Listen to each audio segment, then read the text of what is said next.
E aí, pessoal, tudo tranquilo? Seguinte, hoje vamos dar continuidade àquela aula que a gente estava vendo sobre energia mecânica. E a gente já viu que a energia mecânica ela se divide em dois tipos, né? Em energia cinética e energia potencial. A energia cinética é a energia do movimento dos objetos, né?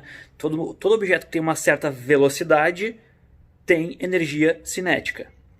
E a energia potencial se divide em dois tipos: a energia potencial gravitacional e a energia potencial elástica. Então, nesse vídeo aqui, a gente vai ver a energia potencial gravitacional. Tranquilo? Bora lá! Então vamos lá. Essa energia potencial gravitacional, para não ficar escrevendo toda hora esse nome enorme, a gente vai chamar isso de E subíndice G. E com um Gzinho do lado. Então imagina uma Coca-Cola e para tu erguer essa Coca-Cola, para colocar ela no alto de uma mesa, por exemplo, tu vai gastar energia, certo? Então vamos colocar ela no alto de uma mesa. Tá ali o desenho. Imagina que a gente pegou a Coca-Cola e levou ela até o alto de uma mesa e para isso a gente gastou energia. Ela foi do chão até uma certa altura que a gente vai chamar de altura H, correto? Então dessa forma, a garrafa em cima da mesa ela tem mais energia do que quando ela está no chão. Por quê? Agora em cima da mesa, se eu tirar a mesa, ela não vai entrar em movimento. Para ela entrar em movimento, ela tem que tirar essa energia de algum lugar. É a energia que eu dei para ela ao tirar ela do chão e colocar ela em cima da mesa. Então ela tem o potencial de entrar em movimento. Tirando a mesa, ela entra em movimento. Por isso isso é chamado de energia potencial gravitacional.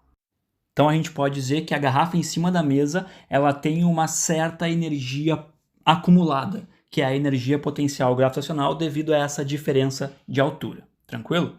Então, vamos considerar o chão aqui, ó, o nível de energia zero, o meu nível de referência, o nível da onde eu parti. Eu estou dizendo que ali vai ser o nível zero, onde a energia é zero. Então, vamos escrever isso.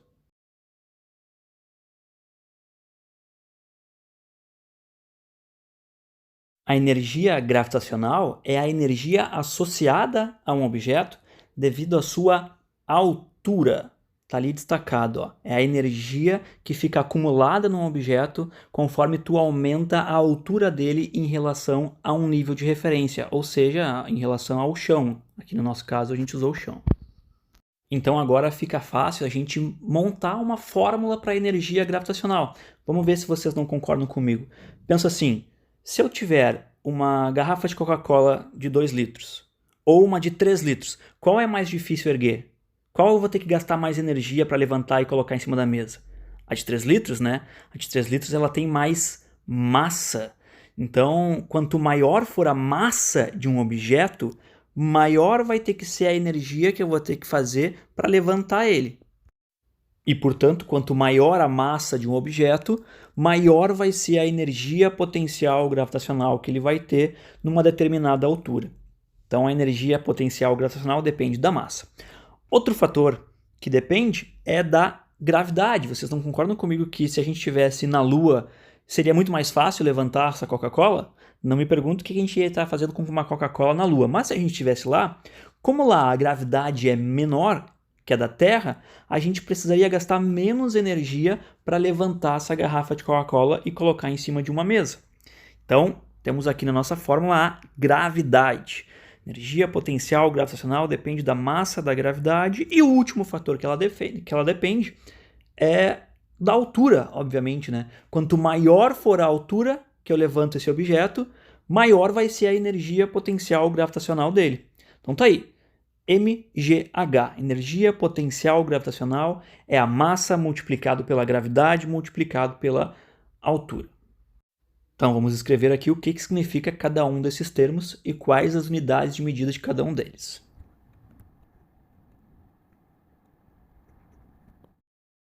A unidade de medida da massa é o quilograma, certo? Nós já vimos em aula. A unidade de medida da aceleração da gravidade, como é uma aceleração, nós também já vimos, né? A unidade de medida de aceleração é o metro dividido por segundo ao quadrado. Vamos escrever aqui metro por segundo ao quadrado. A unidade de medida da altura, como a altura é um comprimento, a gente mede em metros, né? No Sistema Internacional de Unidades, a unidade medida para comprimento é o metro. E para a energia potencial gravitacional? Bom, a gente já viu que a unidade medida de energia é o Joule, certo? Mas a gente viu isso através da fórmula da energia cinética. Vou mostrar aqui para vocês, ó. É outra fórmula, é outra energia, é a energia do movimento, que era a massa vezes a velocidade ao quadrado.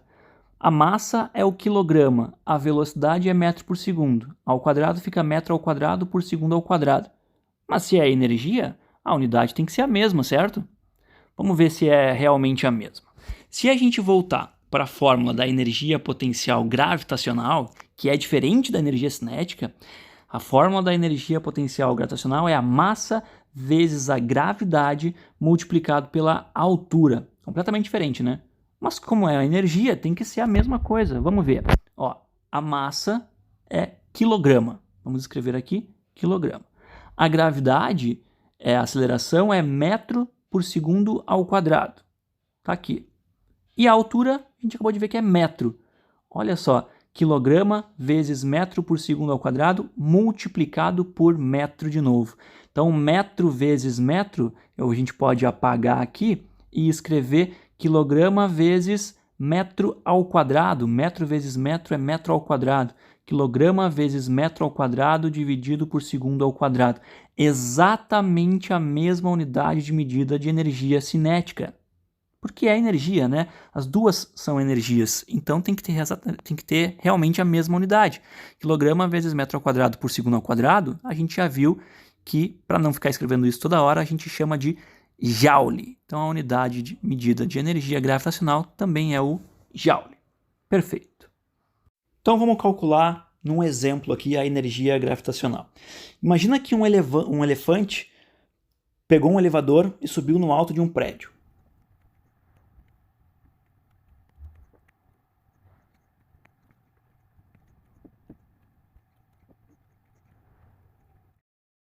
Então, um elefante de 2.000 kg subiu no alto de um prédio de 45 metros de altura.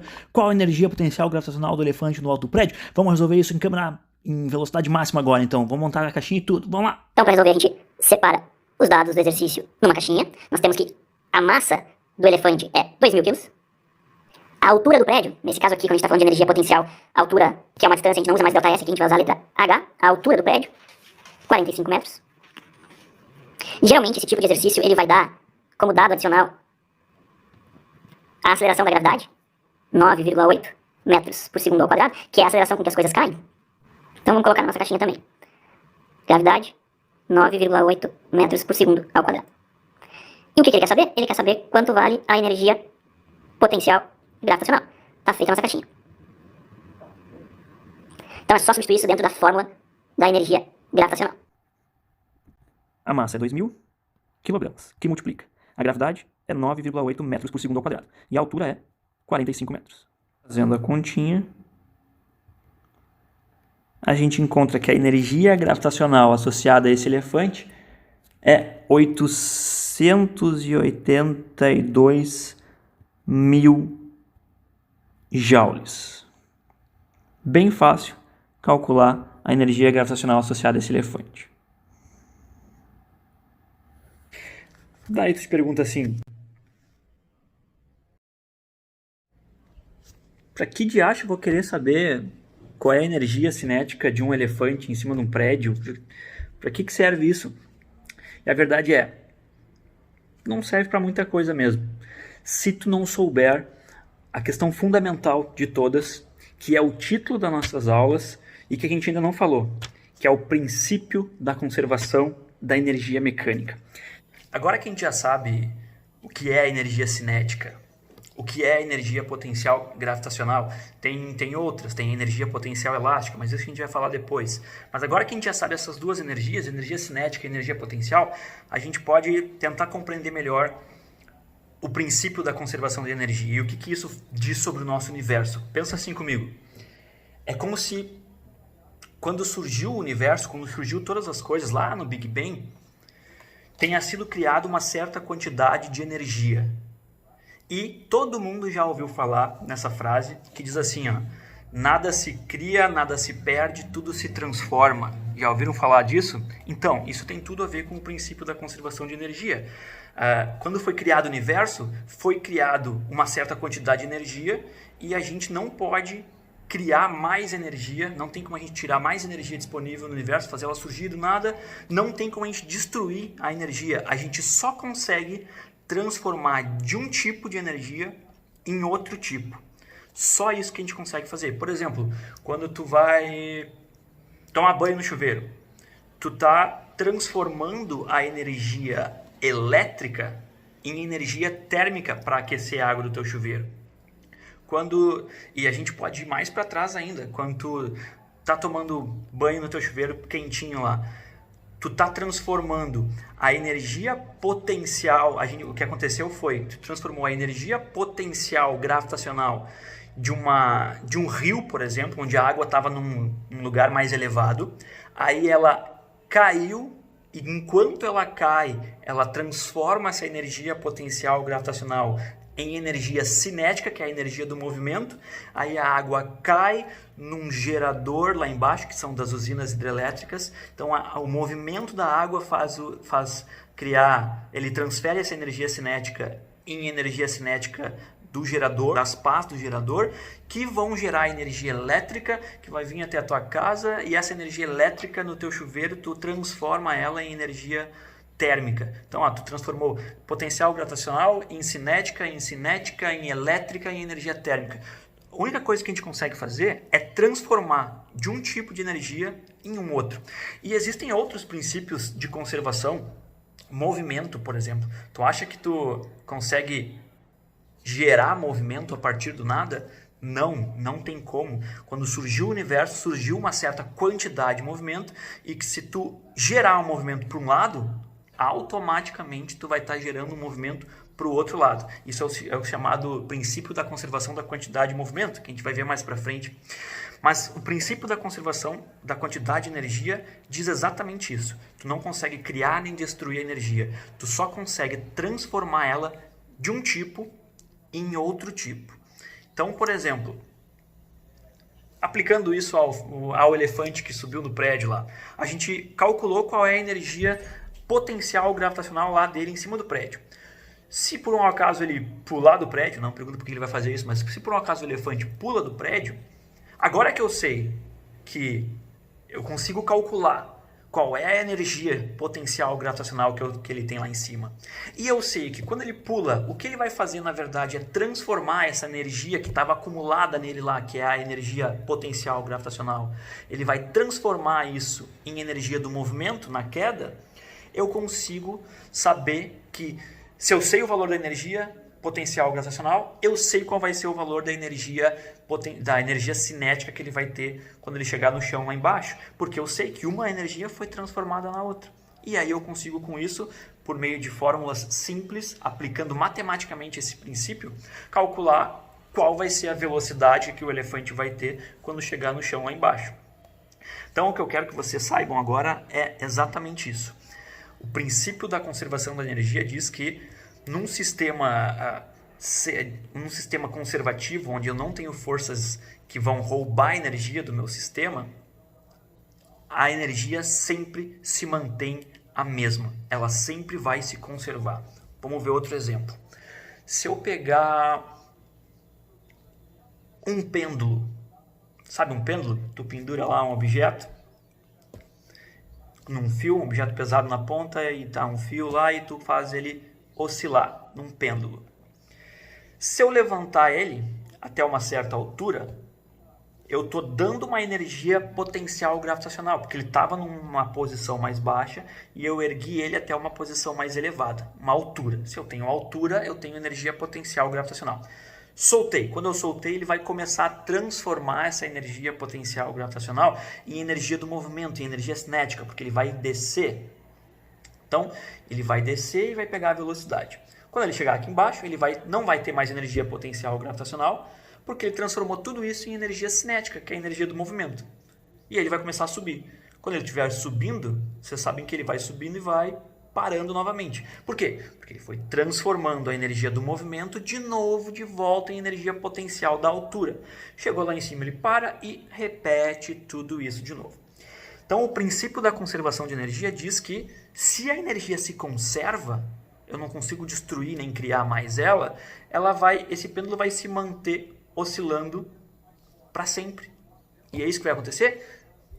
Mais ou menos. Por quê? Porque num sistema desses, na realidade, no mundo real, a energia ela vai se transformar em outro tipo. Por exemplo, conforme o pêndulo está oscilando, se for aqui em cima uma roldana, por exemplo, conforme o movimento vai acontecendo, aqui em cima vai tendo atrito que vai gerando calor. Então ele vai perdendo ao longo do caminho parte dessa energia que vai se transformando em outro tipo, que é a energia térmica. Ou quando esse pêndulo está oscilando, tu escuta um barulho dele oscilando, faz um barulhinho lá, tipo... Esse barulho é energia sonora, tu está transformando essa energia que tu deu inicialmente para ele, que era energia potencial, em energia sonora. Então ele vai perdendo energia até parar, até ficar imóvel. Mas se a gente conseguisse eliminar essas forças que estão roubando a energia dele, eliminar o atrito, por exemplo, sim, ele ia ficar oscilando para sempre, porque a energia se conserva. De fato, a energia se conservou, porque mesmo ele tendo perdido energia para energia térmica, essa energia vai continuar aí. A única diferença é que a gente não vai poder mais aproveitar ela, não vai poder pegar essa energia para aproveitar e colocar de novo no pêndulo para ele continuar oscilando. A gente perdeu essa energia. Mas se tu for somar a energia térmica mais a energia sonora com a energia potencial gravitacional que tu deu para ele inicialmente, se tu somar todas as energias, tu vai ver que ela se conservou. Ela se manteve sempre o mesmo número. Então, meu caro Padawan, a gente não consegue produzir energia. A gente só consegue transformar de um tipo em outro. A quantidade total de energia no universo continua a mesma. A gente não criou energia do nada. E a gente não consegue destruir a energia. Ela só se transforma de um tipo em outro.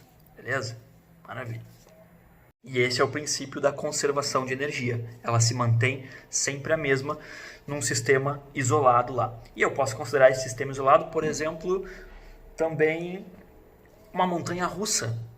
Lembra da história da montanha-russa? A gente ainda vai aprender a fazer os cálculos bonitinhos, mas agora eu sei calcular energia potencial gravitacional.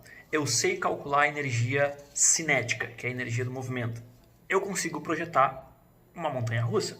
Como eu sei o princípio da conservação da energia mecânica, a energia ela se mantém sempre a mesma num sistema. Eu posso considerar que a montanha-russa é o meu sistema. Eu posso considerar que nessa montanha-russa eu não tenho nenhuma força dissipativa que vai roubar energia. Por exemplo, eu não tenho atrito com o ar, eu não tenho atrito das rodinhas da montanha-russa com o trilho, não tenho nada. A energia se mantém a mesma. Então, se eu sei qual é a energia potencial gravitacional da primeira lomba da montanha-russa, eu sei qual vai ser a energia cinética que ele vai ter, que o carrinho da montanha-russa vai ter lá embaixo, porque se eu sei a energia que tem lá em cima, eu sei a energia que tem aqui embaixo, porque essa energia vai ser sempre a mesma. O princípio da conservação de energia diz que a energia vai se manter a mesma. E aí eu consigo calcular, por exemplo, qual a velocidade que ele vai ter lá embaixo. Eu consigo projetar o tamanho certo da montanha-russa para que eu tenha a velocidade que eu quiser quando o carrinho estiver num ponto mais baixo. Então, na próxima aula, a gente vai colocar isso que eu falei agora do princípio da conservação de energia escrito bonitinho naquele material que eu sempre deixo para vocês aqui nos links aqui embaixo, ou que eu sempre deixo para vocês lá no SIGA. Vou botar isso no formato PDF para a gente ter tudo anotadinho, tudo tranquilo. Beleza? Maravilha? Então é isso. Agora que a aula acabou, eu posso voltar para o meu estado normal de quarentena.